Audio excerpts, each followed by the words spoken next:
निकाल दे मार के। उनके पास पुलिस फोर्स है, ये बोलते हैं कि उपद्रवी तत्व है। बताइए हम कितने उपद्रवी तत्व हैं। लाठियां बरसाई जा रही है, देखिए किस तरह से उन्हें भगाया जा रहा है। मैं तो कमा के सब पढ़ाई लिखाई दिया कि मेरे को हराम। ये हाल है बिहार लोक सेवा आयोग यानी बीपीएससी के अभ्यर्थियों का। 25 दिसंबर की शाम बिहार पुलिस ने आयोग के सामने बैठे अभ्यर्थियों पर लाठियां चलाई। छात्र घायल हुए, कुछ शिक्षक हिरासत में लिए गए और अधिकारी अपनी कार्रवाई की वजहें गिनाते नजर आए। ये तमाम अधिकारी उस बड़े अम्ब्रेला का हिस्सा थे जिसमें से बाहर निकलकर कभी कोई छात्रों को एग्ज़ाम सेंटर के बाहर झापड़ मार देता है तो कभी पुलिस वाले लाठी डंडे लेकर दौड़ पड़ते हैं। छात्रों के सवालों का जवाब हिंसा क्यों हो रही है, ये सोचने का विषय है। और ऐसे में देश का एक और आयोग सवालों के घेरे में आ चुका है। बीते कुछ एक महीनों का घटनाक्रम देखें तो सबसे पहले उत्तर प्रदेश लोक सेवा आयोग यानी यूपीपीएससी नॉर्मलाइजेशन की वजह से छात्रों के कोप का साक्षी बना। फिर बारी आई मध्य प्रदेश लोक सेवा आयोग एमपीपीएससी की, जहां छात्रों ने भर्ती प्रक्रिया सुधारने की मांग उठाई। और अब है बीपीएससी, जहां बात पेपर लीक तक पहुंच गई। जो आयोग राज्यों को नौकरशाहों को चुनने और उनसे काम लेने की शक्ति देते थे, अब वही आयोग अपनी कार्यप्रणाली की वजह से सवालों के घेरे में है। लेकिन जब इन्हीं सवालों के जवाब देने की बारी आई तो बीपीएससी ने क्या किया? शायद कुछ नहीं, क्योंकि लाठी भांजे जाने के घंटे भर बाद ही छात्रों का आंदोलन और तेज हो गया और जो नहीं होना था वो भी हुआ। राजनीतिक पार्टियां मुखर होकर उतर पड़ी और बीपीएससी प्रारंभिक परीक्षा फिर से करवाने की मांग और ज्यादा मुखर हुई। तो आज के ललन टॉप शो में बीपीएससी आंदोलन की बात प्रमुखता से करेंगे। छात्रों के मुद्दे क्या हैं, पुलिस ने लाठीचार्ज करने के पीछे क्या कारण गिनाए हैं और अब छात्रों का आंदोलन किस दिशा में जा रहा है, आज इन सवालों के जवाब ढूंढेंगे। और साथ ही बात करेंगे उन घटनाओं पर जो देश भर से क्रिसमस के आसपास रिपोर्ट हुई। ये घटनाएं जो ज़रूरी सवाल खड़े करती हैं धर्म और समाज के प्रति हमारी सोच और हमारी समझ पर, और साथ होंगी दिन की ज़रूरी सुर्खियाँ। नमस्ते, हम हैं सिद्धांत और आप देखना शुरू कर चुके हैं ललन टॉप शो।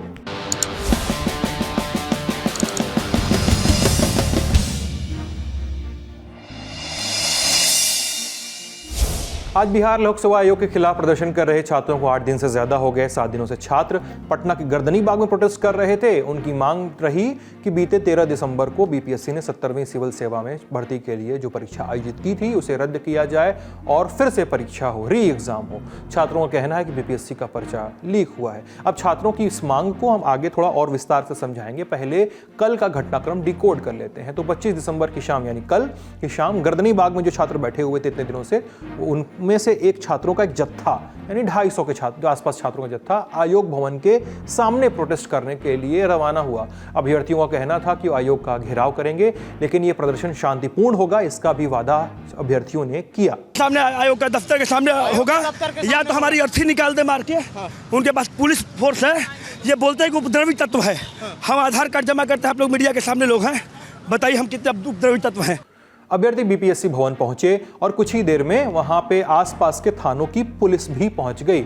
और जब भी भीड़ को तितर बितर करने के तरीके अपनाने होते हैं पुलिस को, तो अमूमन बल प्रयोग के पहले पुलिस के अधिकारी या पुलिस के सिपाही आंसू गैस के गोलों का उपयोग करते हैं या पानी की बौछार से भीड़ को हटाया जाता है। लेकिन यहां ऐसा कुछ नहीं हुआ, यहां सीधे लाठियां भांज दी गई। लाठियां बरसाई जा रही है, देखिए किस तरह से उन्हें भगाया जा रहा है, डंडे का प्रयोग किया जा रहा है। देखिए किस तरह से बीपीएससी के छात्रों पर जो पुलिस प्रशासन है वो किस तरह से डंडे बरसा रहे हैं। लाठीचार्ज होते ही अभ्यर्थियों में भगदड़ मच गई। पुलिस ने लोगों को दौड़ा दौड़ा कर लाठियों से पीटा।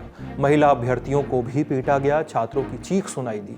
वो लाठियां चलाते पुलिस वालों से कह रहे थे कि हमें गोली मार दीजिए। वो पुलिस को चुनौती दे रहे थे, कह रहे थे कि आप हमें उग्रवादी या आतंकवादी मानकर बर्ताव करिए। क्योंकि पुलिस लाठी न चलाने की मांगों और हाथ जोड़कर खड़े छात्रों की बातों को कोई तरजीह देती नहीं दिखाई दे रही थी। लाठियां नहीं रुक रही थी। खबरों के मुताबिक बिहार पुलिस की इस कार्रवाई में 40 से ज्यादा छात्र घायल हो गए और 8 छात्रों को अस्पताल में दाखिल कराना पड़ा। वहीं 7 अभ्यर्थी आमरण अनशन पर बैठे हुए हैं। उन्हें पटना मेडिकल कॉलेज अस्पताल में भर्ती कराया गया।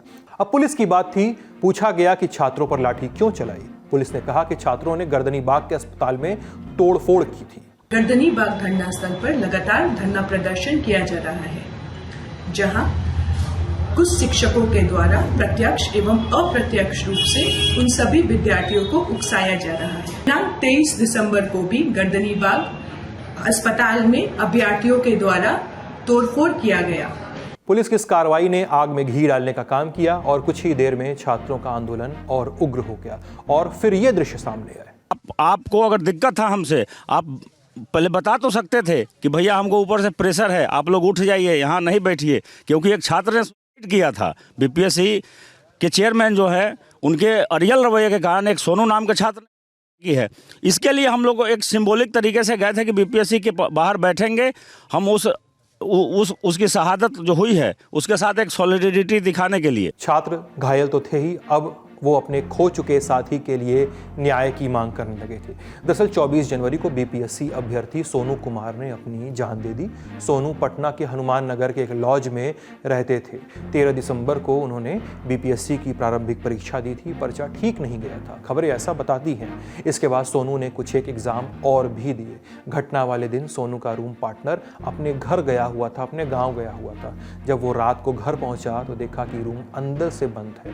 उसने गेट खटखटाया लेकिन कोई आवाज नहीं सुनाई दी। रूम पार्टनर ने पुलिस के साथ आसपास के लोगों को सूचना दी।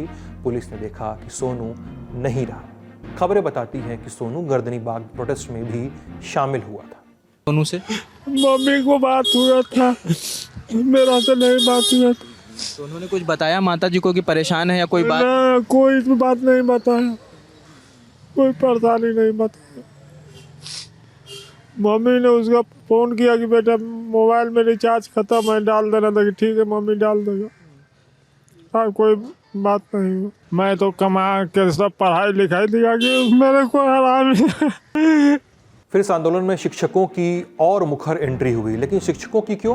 क्योंकि बिहार पुलिस ने कह दिया था कि छात्रों को भड़काने में पटना के कोचिंग संस्थानों में पढ़ाने वाले कुछ टीचर्स का हाथ है। लाठीचार्ज निंदनीय है, निंदनीय अपराध है। इसे अपराध की श्रेणी में लाएंगे।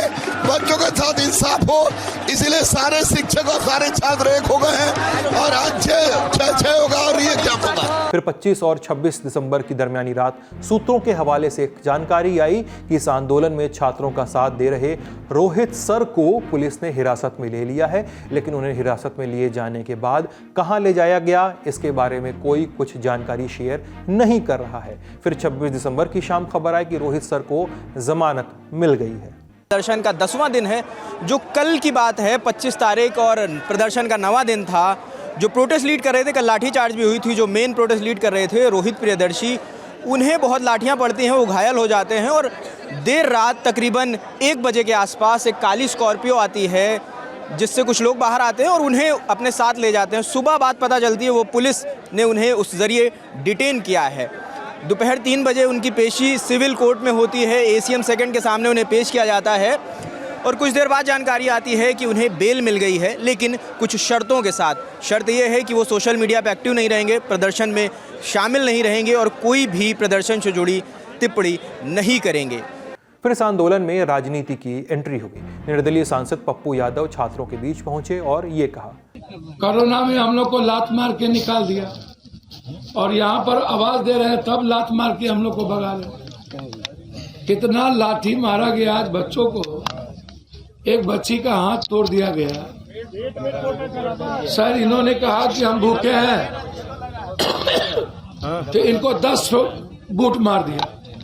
वहीं राष्ट्रीय जनता दल प्रमुख और बिहार के पूर्व मुख्यमंत्री लालू यादव ने ये कहा, लाठीचार्ज हुआ है बीपीएससी छात्रों पर, नहीं करना चाहिए। बिहार के पूर्व डिप्टी सीएम तेजस्वी यादव ने भी ट्वीट किया, लिखा कि चंद माह पूर्व तक एनडीए के नेता नीतीश कुमार को किसी गंभीर बीमारी से पीड़ित बता उन्हें मानसिक रूप से अस्वस्थ बताते थकते नहीं थे।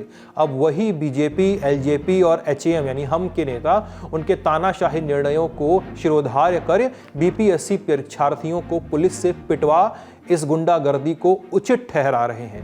नीतीश कुमार खुद को जेपी का स्वयं घोषित चेला बताते हैं, लेकिन छात्रों के लोकतांत्रिक विरोध से नफरत है। समस्त स्वार्थी एनडीए नेताओं का यही हाल है, ऐसा तेजस्वी यादव का कहना था। इसके अलावा विपक्षियों ने और क्या क्या कहा, सुनते हैं। आप जाकर के इस प्रकार लाठीचार्ज करें जैसे सरहद पर वो दुश्मन नहीं है आपके। बीपीएससी की अभी परीक्षा हुई, प्रश्न पत्र लीक हो जाता है पहले, और आज जो छात्र भाग लेने वाले छात्र हैं सभी धरना पर बैठे हैं, किसी से छिपा नहीं है। और प्रायः हर कॉम्पिटिटिव एग्जाम में प्रश्न पत्र लीक होने की बात सामने आती है। इस केस पर लोकसभा नेता प्रतिपक्ष राहुल गांधी की भी प्रतिक्रिया आई। उन्होंने लाठीचार्ज का वीडियो शेयर करते हुए एक्स पर लिखा कि मैंने संसद में कहा था कि जिस तरह एकलव्य का अंगूठा कटवाया गया था उसी तरह पेपर लीक करवाकर युवाओं का अंगूठा काटा जाता है। इसका ताज़ा उदाहरण बिहार है। बीपीएससी अभ्यर्थी पेपर लीक के खिलाफ आवाज़ उठा रहे हैं और एग्जाम को रद्द करने की मांग कर रहे हैं, लेकिन एनडीए की सरकार अपनी नाकामी को छुपाने के लिए उल्टा छात्रों पर ही लाठीचार्ज करवा रही है। ये बेहद शर्मनाक और निंदनीय है। छात्रों के भविष्य के साथ खिलवाड़ बर्दाश्त नहीं किया जाएगा। हम उनके साथ हैं और उन्हें न्याय दिलाने के लिए लड़ेंगे। विपक्ष के आरोप आए तो सत्ता पक्ष की ओर से जवाब भी आए। सुनिए बिहार एनडीए के नेताओं को। किसी भी सेंटर पर अगर इस तरह की कोई घटना की बात आई है तो उसका पुख्ता सबूत आयोग के पास देना होगा। लेकिन सवाल है कि ये मामला इतना बड़ा हुआ कैसे। दरअसल बीपीएससी की इस साल की प्रारंभिक परीक्षा शुरुआत से ही प्रदर्शन और हिंसा से घिरी रही। दिसंबर 2024 का पहला हफ्ता पटना में छात्रों का प्रदर्शन शुरू हुआ। छात्रों ने कहा कि बीपीएससी इस साल की परीक्षा में नॉर्मलाइजेशन का फार्मूला लागू कर रहा है। ये नॉर्मलाइजेशन क्या है, हमने ललन टॉप शो के पिछले कुछ एक एपिसोड्स में आपको विस्तार से बताया। आपको लिंक डिस्क्रिप्शन में मिल जाएगा। लेकिन ब्रीफ में बता दें कि जब कोई भी परीक्षा एक से अधिक पालियों में कराई जाती है तो हर पाली में अलग अलग पेपर दिए जाएंगे, तो अलग अलग मेरिट बनेगी। किसी के लिए पेपर कठिन होगा, किसी के लिए सरल होगा। इसलिए सारे अंकों का सार एक हो और सबको एक मेरिट मिले, उसके लिए एक नॉर्मलाइजेशन का फॉर्मूला लगाया जाता है। आयोग कहते हैं कि नॉर्मलाइजेशन वैज्ञानिक है और छात्र और टीचर्स कहते हैं कि नॉर्मलाइजेशन अवैज्ञानिक है। अब इस पर छात्रों ने विरोध शुरू किया और 6 दिसंबर के दिन छात्र आयोग भवन तक पहुंच गए। पुलिस ने लाठीचार्ज किया था। खान सर समेत कुछ छात्रों और शिक्षकों को हिरासत में लिया गया और इस तारीख की देर रात नोटिफिकेशन जारी किया गया। आयोग की तरफ से कहा गया कि नोटिफिकेशन में नॉर्मलाइजेशन की बात को बेबुनियाद है, ऐसा बताया गया। इसके साथ ही आयोग ने एक बार फिर से कंफर्म किया कि परीक्षा अपने तय समय पर यानी 13 दिसंबर को ही होगी। इसके बाद अभ्यर्थी अपने अपने घर चले गए। अब कैलेंडर में 13 दिसंबर का दिन लगा। बीपीएससी की परीक्षा शुरू हुई। राज्य के 912 सेंटर में 4,75,000 अभ्यर्थियों ने परीक्षा दी। लेकिन इनमें से एक सेंटर में क्या हुआ कि उस पर स्टूडेंट्स का ध्यान गया। सेंटर का नाम बापू एग्जाम सेंटर पटना का। यहां लगभग 12,000 स्टूडेंट्स ने परीक्षा दी। हुआ यूं कि सेंटर के कमरे में 273 छात्रों के बैठने की व्यवस्था थी। 273 छात्र बैठे। अब 273 लोगों के लिए 273 क्वेश्चन पेपर होने थे, लेकिन जब पेपर वाला लिफाफा ओपन किया गया तो उसमें 273 नहीं बल्कि 192 क्वेश्चन पेपर ही थे। अब एक्स्ट्रा पर्चे अरेंज करने में देर हुई, ऐसा सरकारी अधिकारियों ने उस समय कहा था। लेकिन इसी दिन इस सेंटर के बाहर थप्पड़ का वीडियो वायरल हुआ था। सेंटर में पेपर जो देर से हो रहा है और कम पेपर है, इसकी सूचना पर मिलते ही पटना के डीएम चंद्रशेखर सिंह सेंटर पे पहुंचे। उनसे छात्रों ने पूछा कि परीक्षा कैसे होगी। बहस हुई और डीएम ने एक स्टूडेंट को थप्पड़ जड़ दिया था। खैर, जैसे तैसे परीक्षा संपन्न हुई। स्टूडेंट्स बाहर निकले और उन्होंने आरोप लगाया कि कुछ स्टूडेंट्स को पेपर मिला ही नहीं और कुछ के ओएमआर शीट सबमिट ही नहीं हुए। जो आता है वो सील पैक आता है, सील फटा हुआ स्टूडेंट के सामने खोला जाता है। सील पहले से फटा हुआ था और आधा घंटा 40 मिनट बाद पेपर मिला। आयोग क्या बोल रही है? आयोग यहाँ का जो इन्विजिलेटर बोल रहा है आपको आधा घंटा ज्यादा मिलेगा। क्यों आधा घंटा ज्यादा मिलेगा? सर हमको आप आधा घंटा लेट से क्यों आया? पेपर का सील फटा हुआ क्यों था? वहाँ 12:30 के बाद भी क्वेश्चन हम लोग को नहीं मिला और जब हम लोग उसके बाद नीचे आए हैं तो उसके बाद देखिए क्वेश्चन बिखरा हुआ है। इस तरह से क्वेश्चन लीक कर दिया गया है सर। अब यहां से पेपर लीक के आरोप लगने शुरू हुए। छात्रों ने कहा कि बापू एग्जाम सेंटर पर पेपर लीक हुआ है। उन्होंने फिर से बीपीएससी प्रारंभिक परीक्षा करवाने की मांग रखी। बीपीएससी ने तब कहा कि बापू एग्जाम सेंटर पर जितने लोगों की परीक्षा हुई थी उतने ही लोगों की परीक्षा फिर से होगी। तारीख मुकर्रर हुई 4 जनवरी 2025। 27 दिसंबर से एडमिट कार्ड जारी किए जाएंगे, ऐसा बीपीएससी ने कहा। अब एक बानगी देखें तो आयोग का फैसला तर्क संगत लगता है कि जहां पेपर लीक हुआ वहीं परीक्षा होगी, बाकी परीक्षा को न छेड़ा जाए।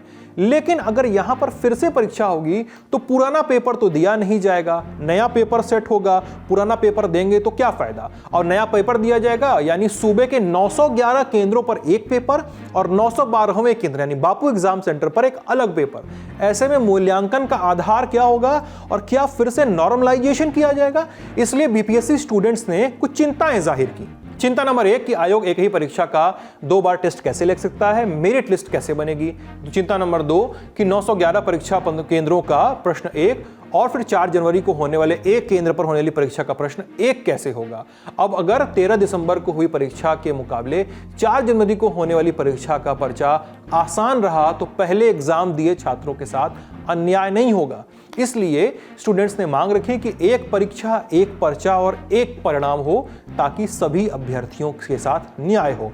और ऐसा करने के लिए, ऐसा हो इसके लिए बीपीएससी को सारी परीक्षा, पूरी परीक्षा फिर से करवानी होगी। अब इसी मांग को लेकर हो रहे हैं प्रोटेस्ट और कल यानी 27 दिसंबर से 4 जनवरी को होने वाले इम्तिहान का प्रवेश पत्र बंटने लगेगा और छात्र अभी भी धरने पर बैठे हुए हैं।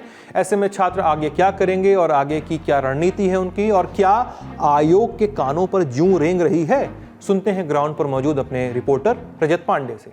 26 दिसंबर आज प्रोटेस्ट का 10वां दिन है और प्रोटेस्ट लगातार जारी है। मेरे पीछे आपको भीड़ नजर आ रही है और यहाँ पर कुछ लोग स्पीच दे रहे हैं, छात्रों को मोटिवेट करने की कोशिश कर रहे हैं। ये प्रदर्शन जारी है। अभी कुछ देर पहले यहाँ पर प्रशांत किशोर आए हुए थे, उन्होंने एक अल्टीमेटम दिया है कि अगर कल मतलब 27 दिसंबर 1 बजे तक आयोग कोई पुख्ता फैसला नहीं लेता है तो वो बीपीएससी की आयोग की तरफ मार्च करेंगे और छात्रों की अगुवाई करेंगे। ये अल्टीमेटम प्रशांत किशोर अभी कुछ देर पहले यहाँ पर आके उन्होंने दिया है।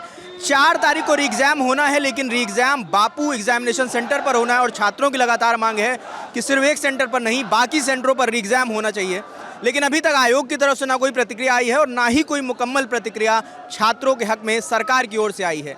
छात्र लगातार इंतजार कर रहे हैं कि चाहे कोई आयोग की तरफ से हमसे बात करे या सरकार का कोई रहनुमा हमसे बात करे, लेकिन अभी तक कोई नहीं आया। अब ये देखना होगा कल 1 बजे का जो अल्टीमेटम है उससे क्या सरकार पे कोई असर पड़ता है, आयोग कोई नोटिफिकेशन जारी करता है। 4 जनवरी को एग्ज़ाम है मगर छात्र प्रदर्शन में हैं।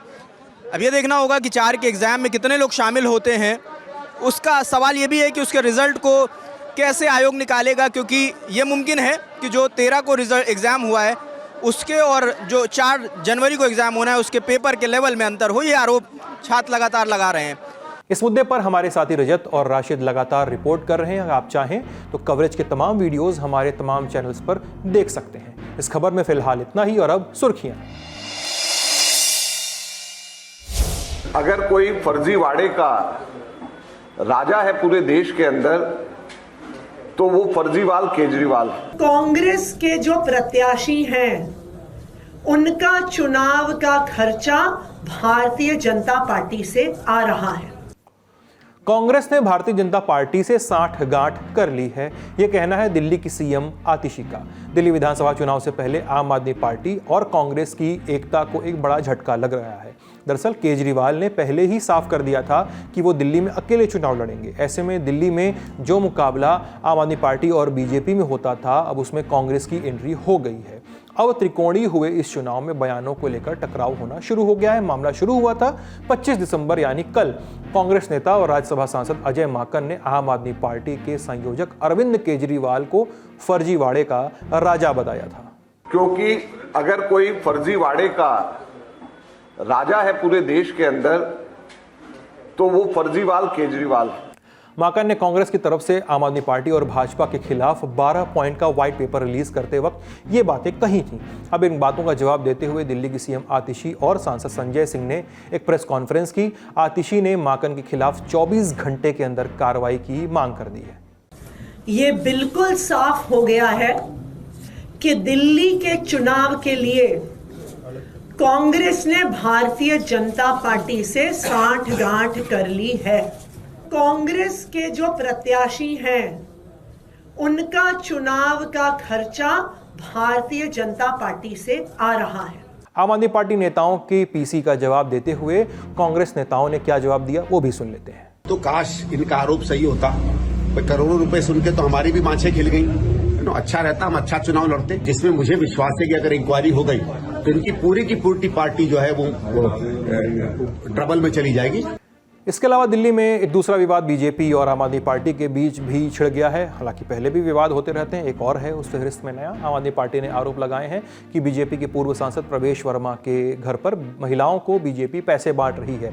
प्रेस कॉन्फ्रेंस में आतिशी ने कहा कि प्रवेश वर्मा के सरकारी आवास 20 विंडसर प्लेस पर महिलाओं को 1100 रुपए बांटे जा रहे हैं। प्रवेश वर्मा जी का जो सरकारी बंगला उनको एमपी के तौर पे मिला था, 20 विंडसर प्लेस पर नई दिल्ली विधानसभा की अलग अलग झुग्गियों से, कॉलोनी से महिलाओं को बुलाया गया। प्रवेश वर्मा जी की फोटो के साथ एक फॉर्म भरवाया गया, उनका वोटर आईडी लिया गया और हर महिला को लिफाफे में 1100 रुपए दिए गए। इन आरोपों को खारिज करते हुए प्रवेश वर्मा ने कहा कि मेरे पिताजी ने ज़रूरतमंद लोगों की भलाई के लिए संस्था बनाई थी, उसके तहत महिलाओं को पैसे बांटे जा रहे थे। पूरी आम आदमी पार्टी, अरविंद केजरीवाल, आतिशी, संजय सिंह, जब उनको दिखाई दे रहा है कि दिल्ली में आम आदमी पार्टी हारने जा रही है और यहाँ पर नई दिल्ली विधानसभा में अरविंद केजरीवाल खुद भी अपनी सीट हारने जा रहे हैं, तो ये लोग बिल्कुल पागल हो चुके हैं। अगली सुर्खी क्रिकेट से जुड़ी हुई है। आईसीसी ने भारतीय खिलाड़ी विराट कोहली पर जुर्माना लगाया है। मैच रेफरी एंडी पायक्रॉफ्ट ने कोहली की 20% मैच फीस काटी है। साथ ही एक डीमेरिट पॉइंट यानी पेनल्टी भी लगाई है। डीमेरिट पॉइंट एक जुर्माना होता है, जुर्माने का सिस्टम है जो खिलाड़ियों को उनके खराब व्यवहार या कोई नियम तोड़ने के लिए दिया जाता है। 2 से अधिक डीमेरिट पॉइंट होने पर खिलाड़ियों को 1 से ज़्यादा टेस्ट, वनडे या T20 मैच के लिए बैन किया जा सकता है। कोहली पर यह जुर्माना मैदान पर खराब व्यवहार के लिए लगाया गया है। दरअसल मेलबर्न टेस्ट का पहला दिन था आज। ऑस्ट्रेलिया टीम के 19 साल के बल्लेबाज सैम कॉन्स्टास अपना डेब्यू मैच खेल रहे थे। मैच का 10वां ओवर खत्म होने के बाद आरोप लगा कि विराट कोहली ने सैम को धक्का मारा और बहस की है। मीडिया रिपोर्ट्स के मुताबिक इसके बाद विराट कोहली की मैच रेफरी एंडी पायक्रॉफ्ट के सामने पेशी हुई। वहां विराट कोहली ने अपनी गलती स्वीकार कर ली, जिसके बाद सजा के तौर पर उनकी कुछ फीस काटी गई। अगली सुर्खी में हम बातें करें उसके पहले देखिए ये वीडियो। संदेश देना चाहते हो, उतारो ये 1 मिनट, उतारो ये, खड़ो हो उसको 1 मिनट खड़ो आप, ये रख दो, इधर रखो, ये नीचे की लोअर भी निकालो, चलो हाँ चलो, धन्यवाद, जय श्री राम, जय श्री राम। सरेआम जिस शख्स के कपड़े उतरवाए जा रहे हैं उसकी ड्रेस देखकर आपको इतना अंदाज तो लग ही गया होगा कि वो किसी फूड डिलीवरी प्लेटफॉर्म का एजेंट है। फूड डिलीवरी प्लेटफॉर्म का नाम जोमेटो ने 25 दिसंबर की दोपहर 12:50 पर दुनिया को बताया कि हमारे डिलीवरी एजेंट आज सेंटा बनकर कुछ गिफ्ट बांट रहे हैं। अगर आप उन्हें देखें तो कंपनी को बताएं, हमें बताएं। तो ये कंपनी का अपना प्रमोशन का तरीका होगा। अब कंपनी ने कहा तो मध्य प्रदेश के इंदौर में एक जोमेटो एजेंट को ऐसा करना था। सेंटा क्लॉज की ड्रेस पहनकर फूड डिलीवरी करने निकल गया वो, लेकिन रास्ते में उसे हिंदू जागरण मंच के कुछ लोग मिले। ये एक संगठन है। कार्यकर्ताओं ने रोक लिया और उस एजेंट की सेंटा क्लॉज वाली ड्रेस उतरवा दी। वो सहमा एजेंट कहता रहा कि कंपनी की तरफ से ड्रेस मिली है, कंपनी में सेल्फी भेजनी पड़ती है। ये सुनने के बाद भी संगठन के कार्यकर्ता अडिग रहे और डिलीवरी एजेंट की सेंटा क्लॉज वाली ड्रेस उतरवा कर ही माने। सिर्फ अपना काम कर रहे एजेंट से कहा कि अधिकांश ऑर्डर हिंदू लोग देते हैं क्योंकि इतनी जनसंख्या दूसरों की है ही नहीं, इसलिए हिंदुओं के त्यौहार पर भगवा कपड़े पहनकर जाया करो। और सहमा एजेंट कैमरे पर अपने कपड़े उतारता रहा। लेकिन हम आगे बात करें उसके पहले आप एक और वीडियो देखिए।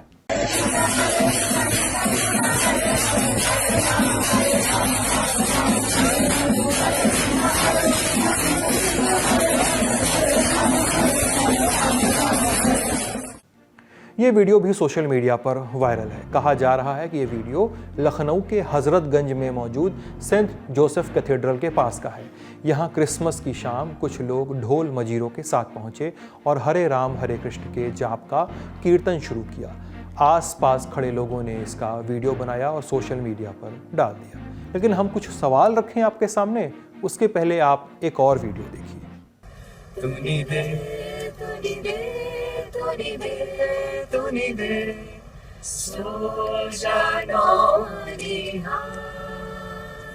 जब क्रिसमस पर हम मिलीजुली खबरें देख रहे थे तो प्रधानमंत्री Narendra Modi Catholic bishops conference of India यानी CBCI पहुंचे हुए थे और उन्होंने अपनी इस विजिट का वीडियो शेयर करते हुए बड़े हर्ष के साथ एक्स पर लिखा कि उम्मीद है कि लॉर्ड जीसस क्राइस्ट की शिक्षा हमें संपन्नता और शांति की ओर ले जाएगी। और शांति की इस सुखद उम्मीद के बीच वायरल हैं ऐसे वीडियो जो कभी इंदौर से आते हैं तो कभी लखनऊ से। लोग इन तमाम वीडियोस को अपने अपने आशय और अपनी अपनी स्वतंत्रता के साथ शेयर कर रहे हैं। अपनी समझ के आधार पर धर्म, समरसता और शांति के पैमाने भी बनाते हैं। लेकिन कुछ सवाल हैं। सवाल नंबर 1, क्या ये गतिविधियां ज़रूरी हैं? ऐसा हमारे समाज में होना चाहिए। सवाल 2, क्या ये हमारे राष्ट्र की सहिष्णुता और समावेशीकरण की वकालत करती हैं ये गतिविधियां? और सवाल 3, क्या ये वीडियो ये दिखाते हैं कि हम भारत के लोग हर धर्म, हर संप्रदाय और हर वर्ग का सम्मान और उनके धार्मिक हितों की रक्षा करते हैं? ये सवाल इसलिए ज़रूरी हैं कि इन वीडियो से हमारे समाज की को लेकर एक राय बनती है। एक विस्तृत ऐतिहासिक यात्रा के बाद हमारा राष्ट्र बनता है जिसके हम नागरिक हैं, और ये बात हम पूरे गर्व से कहते हैं। तो एक नागरिक का ये गर्व बना रहे, इसलिए चलिए साथ में खोजते हैं इन सवालों के जवाब। आज का ललन टॉप शो यहीं तक। अपना ख्याल रखिएगा, स्वस्थ रहिएगा, मस्त रहिएगा, देखते रहिएगा ललन टॉप। बहुत बहुत शुक्रिया, गुड नाइट।